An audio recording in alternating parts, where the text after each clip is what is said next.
المشيعين؟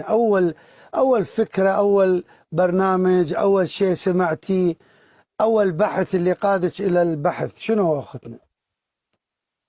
أول بداية كان يعني هو وصية الوالد الله يرحمه. رحمة الله عليك. كان بالفترة الأخيرة، رحم الله والديك، بالفترة الأخيرة كان يعني حسينا أكو تغيير عنده، بس ما أعلن هذا الموضوع. بس قبل لا يتوفى قال ابحثوا وشوفوا، ما انطانا فد هنت يعني نهائي قطعي. بعدين بقيت أتابع أنا بحكم عايشة برا، فمصادر الكتب كلش قليلة، يعني توصل للكتب المطبوعة أكثر شيء على الإنترنت. بس بقيت أقرأ وأكثر شيء أتابع البرامج التلفزيونية. تابعت مناظرة كانت برمضان الماضي ما بين على قناة وصال، ما بين أكو شيخ اسمه أحمد الإمامي نعم. وخالد الوصابي. نعم. بقيت أتابع، بقيت أبحث. يعني بصراحة أني هذا الموضوع يعني شغلي الشاغل هسه.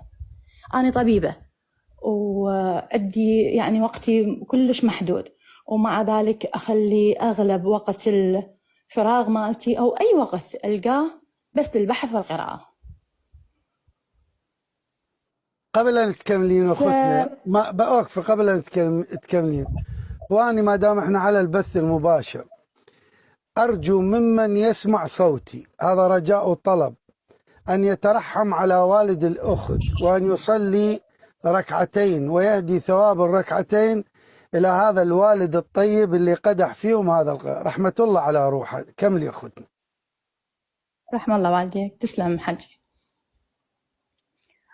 أي بعدين بقيت أبحث. أنا كنت كلش هواية قارئة، وكان عندي اعتقاد أنه الشيوخ يعني كنت منزهتهم عن الغلط.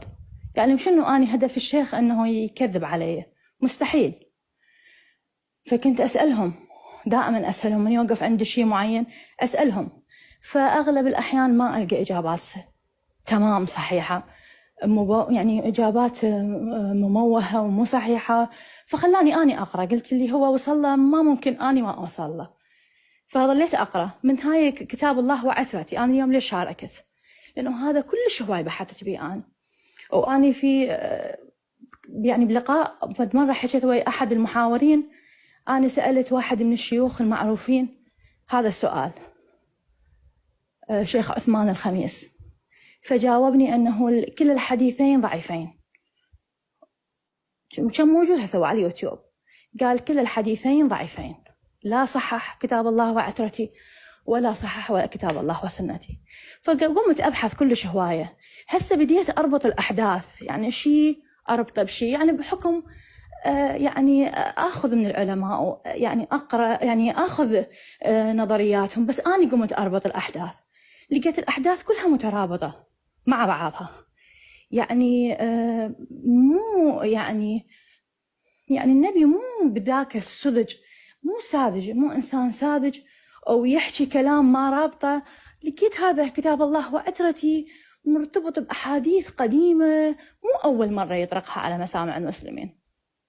الموضوع له أسس قديمة وقايلها وموضحها، وعلى الرغم من الإخفاء المتعمد بالموجود بالتاريخ، على الرغم من يعني إيش قد ما حاولوا يطمسون هذا الموضوع، يعني الفتات المتبقي، العشر معشار اللي وصل إنه كافي لأي عاقل أنه يعرف أنه كتاب الله وعترتي هو الصحيح. لا مو صحيح، لا هو أساسه أكيد 100% هو صحيح، لأنه إذا ربطته بكثير من يعني أن النبي من فكه ما بطل من البعثة لحد ما توفى أنه يأكد على هذا الموضوع. لا سذاجة والعفو، يعني لا سذجا من الرسول، ولا يعني مجرد كلام. أنا كنت فاهمة أنه هاي الأحاديث اللي تنقال، هذا اللي كنت فاهمته شيخ، العفو حاج، كنت فاهمة أنه يعني مو كل شيء يقول النبي ذا أهمية.